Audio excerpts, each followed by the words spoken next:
Bon, salut là, je vais te faire un long tuto sur le chauffage. C'est pour mon client qui va prendre connaissance de sa chaudière. Il y a un plancher chauffant, la chaudière gaz, et voilà. Donc ça va être vachement long, hein. Je vais t'en mettre plein la tête. Alors, et ennuyeux. T'es pas concerné par la chaudière gaz, zap, va voir. Bref, en avant. On va commencer par le gaz. Ici, c'est la vanne de gaz. Donc il y a une vanne de coupure gaz qui se trouve ici. Et il doit y avoir un autre robinet dans le coin. Il est où? Non, il n'y a que celle-ci. Là, c'est le bloc gaz. Ici, c'est le ventilateur qui va récupérer de l'air frais qui mélange avec le gaz. Et ensuite, c'est distribué là. Il y a la rampe de gaz. Ça s'enflamme avec les électrodes. Et après les gaz brûlés, ici c'est une condensation, s'échappe à l'extérieur. Il y a une partie qui est récupérée et qui est retraitée pour récupérer à nouveau les calories dans les gaz qui s'échappent. Les gaz s'échappent entre 100 et 200 degrés, 150, grosso merdo. Et donc il y a des calories à récupérer, et donc c'est à nouveau récupéré. Et donc cette chaudière à condensation, la condensation c'est les calories qui vont être récupérées. La condensation, elle se retrouve ici. Et elle est évacuée par là. Voilà, elle tombe par là. Là, la condensation, elle tombe là. Et elle arrive là. On va la voir là. Je vais sortir.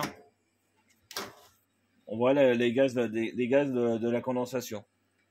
L'eau des gaz de la condensation. Voilà. Je vais y remettre dedans.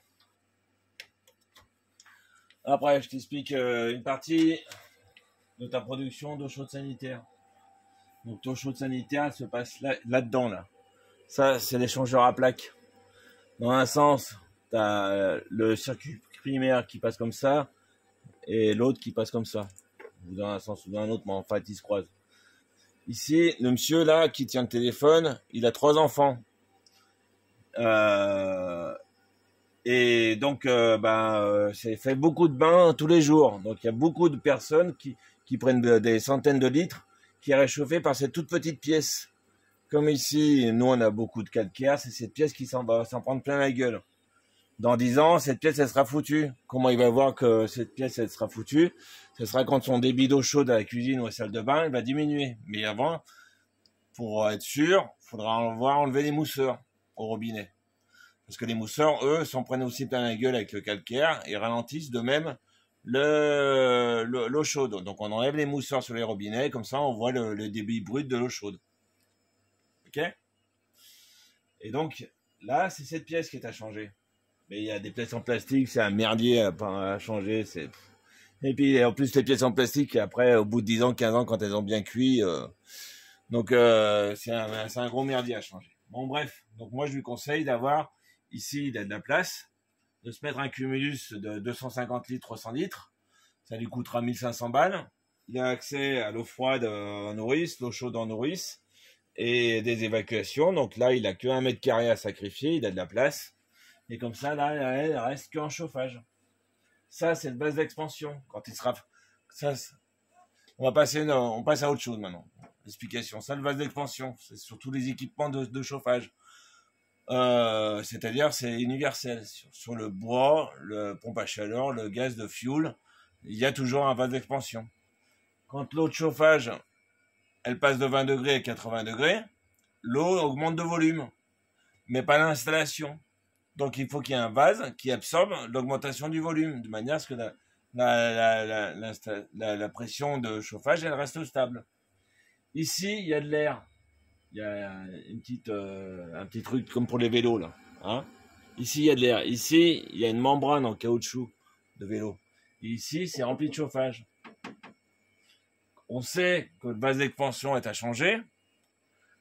Quand la membrane à l'intérieur qui sépare l'air comprimé de l'air de l'eau de chauffage, elle est percée. Et quand elle est percée, l'eau de chauffage envahit tout le vase d'expansion. Et après, la pression, elle n'arrête pas de monter, de descendre. Et on rajoute tout le temps de la flotte. Sans arrêt, sans arrêt. Et c'est super chiant. Mais en fait, c'est le symptôme comme quoi c'est dans les expansions qu'il faut changer. Que ce soit sur le gaz, le fioul, pompe à chaleur, tout ce qu'on veut. Du moment qu'il y a une production d'eau chaude. Ensuite, là, on est sur le module du plancher chauffant qui va, ici, elle est en bas, en haute température, c'est-à-dire qu'elle va faire de l'eau chaude pour l'eau chaude de chauffage entre 60 et 80 degrés, mais il ne faut pas envoyer 60 et 80 degrés dans le plancher chauffant. On va passer en basse température. Donc l'eau chaude, elle va être mitigée. L'eau chaude du chauffage aller va être mitigée pour qu'elle passe entre 30 et 40 degrés, grosso merdo, pour revenir à peu près à 20 degrés. On n'envoie pas du 80 degrés dans le plancher chauffant. C'est ce module-là qui s'occupe de faire la baisse de température, de la haute température. Il y a une 23 voies, 24 voies, etc. Ensuite, là, c'est bien parce qu'il a deux pots à bout. Il a un plancher chauffant, on le voit. Il a que 3 boucles. Donc c'est pas beaucoup pour une grande surface, moi je trouve. Ici, c'est la température aller et ça c'est la température retour. La température aller, ça c'est la température retour. Ici on est bien à 40, ce que je vois. Et là le retour on doit être à 30 à peu près. Là on voit que c'est encore en bonne forme, que c'est pas encore tout dégueulasse. Parce que les planchers chauffants, faut les nettoyer tous les 5 ans à peu près. Faut faire un désembouage de plancher chauffant. Et on le voit, quand on enlève les capuchons, on voit sur les débitmètres. Ça, c'est des débitmètres. Ça nous permet de régler, d'équilibrer le chauffage dans les pièces. Donc ça, c'est un travail qui est assez long, il se fait par là. Ça, c'est le débitmètre. Et ça, c'est la vanne on peut augmenter ou diminuer le chauffage sur une boucle. Une boucle, c'est là, le chauffage, il arrive comme ça, il repart là, il va dans le plancher chauffant, et il revient par là, il passe par là, et il retourne à la chaudière se faire réchauffer, il revient là, il repasse par là. Et ça, c'est une seule boucle. C'est un seul tuyau. Ça, c'est un deuxième tuyau, et ça, c'est un troisième tuyau. D'accord? Donc, vous avez ici 3 boucles. Après, de temps en temps, ce qu'il faut, c'est nettoyer ici. Alors, comment on fait pour nettoyer? On ferme là. On ferme là. On ferme au-dessus. Aller-retour. On la met sur off. Et puis, on ouvre ici. Et on tourne là. Là, ici, on peut ouvrir. Il n'y a pas d'eau qui va sortir.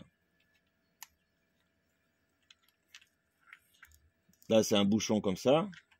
Après, on tourne ici. Et quand on tourne ici, il y a toute la merde qui tombe. Donc, c'est pas tout le monde déjà qui a des pots à bout. Okay. Et c'est pas tout le monde qui a 2 pots à bout, un sur l'aller et un sur le retour. Donc, ce que lui, mon client, là, il peut faire tout seul. Soit il m'appelle, voilà, on s'arrangera pour une bricole, machin, il me montre une première fois. Hein, mais c'est extrêmement simple et c'est super bénéfique. Donc, c'est pas tout le monde qui a des pots à bout. Autrement, j'y trouve bien posé. Je vois pas de problème. C'est plutôt assez simple. Et ici, on a le départ eau chaude vers cuisine, je crois, je dirais. Ça, c'est l'eau froide. Là, on doit avoir des départs pour des salles de bain. Il y a une seule salle de bain ici. Voilà. Bon, bref, voilà. Ça, c'est doit être du sanitaire. Ça, c'est du sanitaire. Ça, c'est le chauffage. Il n'y a pas de radiateur. Non. Il n'y a pas de radiateur de chauffage. Hein. Il n'y a qu'un plancher chauffant. Bon. Et ben voilà, j'ai tout expliqué. Salut!